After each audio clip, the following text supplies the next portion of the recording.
This will be my first video discussing cognitive dissonance. Cognitive dissonance is one of those kind of big topics in social psychology.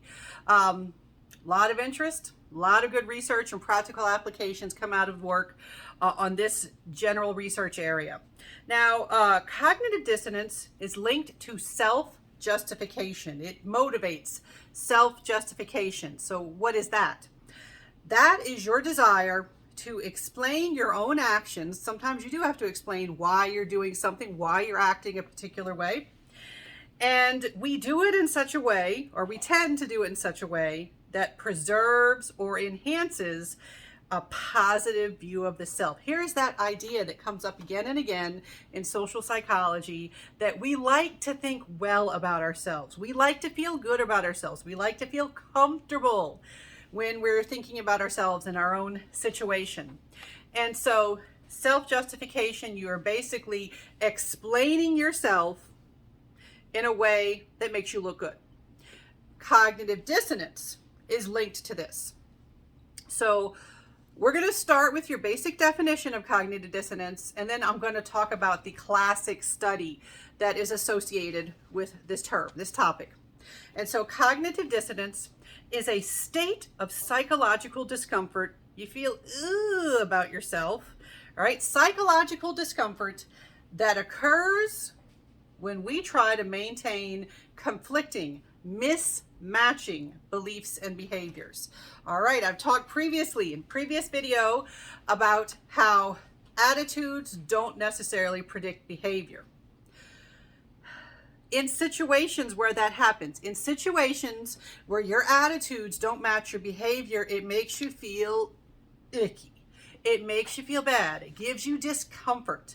That feeling of discomfort, that feeling of, why am I acting this way? It doesn't make sense for me to act this way. That feeling, that discomfort is cognitive dissonance. Cognitive dissonance is a feeling that is not desirable. It is an uncomfortable feeling. So, what do we do about cognitive dissonance? What sorts of behaviors result from cognitive dissonance? How can we deal with cognitive dissonance? All right, so in this first video, let's talk about the classic study that really got us talking about cognitive dissonance. All right, so Festinger and Carlsmith. Festinger shows up a lot in social psychology. He's done a lot of classic, interesting studies. This one, you could maybe call this one his biggest, but this is certainly a big study. So Festinger and Carlsmith, 1959, they had people come in for a study, and they said, okay, welcome volunteers.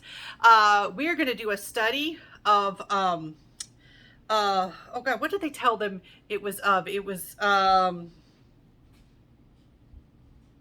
think they told them they had a cognitive task to do. I'm blanking out on what they actually, because they didn't tell them what the study was actually about when they showed up. And so participants showed up, and these were college student participants. And so since this was 1959, let's address, a lot of our classic studies lacked diversity in their samples. So it was white men predominantly. All right, later on we did replicate this with more diverse samples, but that, just kind of, I always like to point out, a lot of these classic studies, this was a time where college campuses were much less diverse. All right, so participants came in, and they had to do a very boring task. They had to turn pegs. It's something that, would not be very exciting. And so they had to do this task for a while, and it was boring. And then at some point, they had to describe whether they thought the task was interesting or not. And then they tell them, okay, by the way, there's another group of people coming in. And the research team member that's supposed to greet the next group, they didn't show up. Or they gave them some kind of explanation that you're going to have to greet the next participants. And so what we need you to do, we need you to tell the next participants how interesting this task is. It wasn't an interesting task. It was a boring task. So they said, okay, so go ahead and tell them how interesting the task is. So what are they asking them to do? They are asking them to lie. This is not an interesting task. They are telling them to say it's an interesting task. They're saying, please go lie for us. Most people would have an attitude that is anti-lying. Most people at least have a general, broad attitude that they are not in favor of lying. Remember, specificity matters. Maybe they think, well, sometimes in some specific, but in general, they're probably not going to feel good about lying. So you're not really pro-lying, and now you're lying. You're probably going to feel some cognitive dissonance. You're going to be like, oh, I'm lying. I don't like lying, but I'm doing it. I don't like this feeling. That feeling is cognitive dissonance. Now, another additional aspect to this study. Participants were given payment for their participation, and they didn't all get the same payment. The independent variable in this study, remember that's the variable that's manipulated, that's controlled by the researcher. The independent variable was the amount of payment. They were randomly assigned. Half the participants were paid just $1. The other half were paid $20. In 1959, that was a good payment. That was nice. Like, yeah, I'll have a nice weekend with that money. All right, so $1 versus $20. Paid just a little bit for lying versus paid a good bit for lying. And what they found was their cognitive dissonance seemed to differ based on how much they were paid. Okay, so how do we know this? After they were done lying, they did go ahead and ask them, how interesting did you actually find the task? So you just told some people or person, you just told them that this was an interesting task. How do you actually feel about this task? Well, they found that those had been paid $20. They just came out and they said, oh, it was boring. That was not a boring task. They were very open that, yeah, I lied. It wasn't an interesting task. I said it was interesting. What was their justification?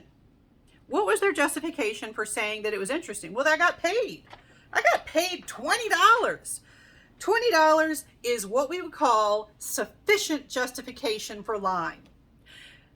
When you have sufficient justification for your actions, you have less cognitive dissonance. So you don't have to lie to yourself.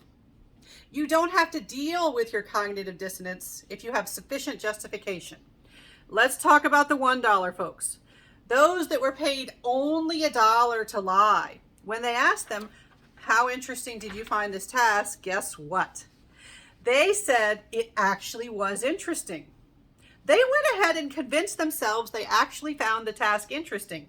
Why? Because they had insufficient justification for lying. That made them have more cognitive dissonance. It made them feel icky, dirty, ick. And so they had to deal with their cognitive dissonance. They needed to reduce their cognitive dissonance. How can you reduce cognitive dissonance? I don't like lying. I just lied without sufficient justification. How can I feel better about myself? One way I can feel better about myself is to convince myself I didn't really lie. I actually believed what I was saying. So, so actually I told them the truth. I actually feel better about myself if I convince myself I told the truth. Okay, now I don't feel icky and dirty anymore.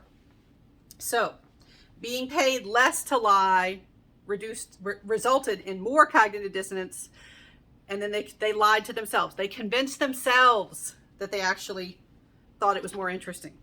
Now, I'm going to let you know, when I have test questions about this particular study, students often bomb it. They flip the results around, all right?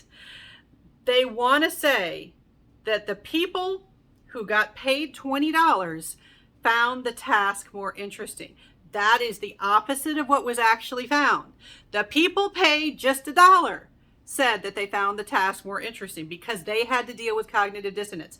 They had to reduce their cognitive dissonance. Make sure you get the results straight. Students do it all the time. So, can we think of any situations in your own life where maybe you had to deal with cognitive dissonance? Was there ever a time where maybe you spent a good bit of your paycheck on something that turned out to be a bad purchase. Maybe you saved up for a nice outfit and then it turned out to be uncomfortable, or it didn't really flatter you, but then you didn't want to admit that you wasted your money, because who wants to admit that they wasted their money? So you'll just convince yourself, it actually looks cute. I actually like it. It looks pretty cute. Why do you do that? Well, because you feel better about yourself if you didn't do something silly and irrational that doesn't match with your attitudes, doesn't match with your view of yourself. Some people even stay in bad relationships to deal with cognitive dissonance. They're not that bad because they don't want to admit that they've wasted all of this time. They've wasted months or even years of their life on a dud of a relationship. So they might convince themselves, no, they're not that bad, rather than admit, yeah, I have behaved in a way that doesn't make sense given my view of myself. I'm feeling cognitive dissonance. I'll just lie to myself rather than face the reality that I did something that wasn't so wise, that wasn't so good for me. All right, so think about it. Try, first of all, accept that cognitive dissonance happens. Accept that humans are dishonest with themselves. Because another thing I see with students, I will have students who are like, nobody does that. That's stupid. That doesn't make any sense. And I will say, we have plenty of studies showing that humans do that. They're like, I would never do that. I'm not an idiot. All right, so step one, admit that humans do this, and then look to your life. Try to think of examples where you had to deal with cognitive dissonance. All right, I will have more videos, at least one more video about cognitive dissonance. This is just the intro.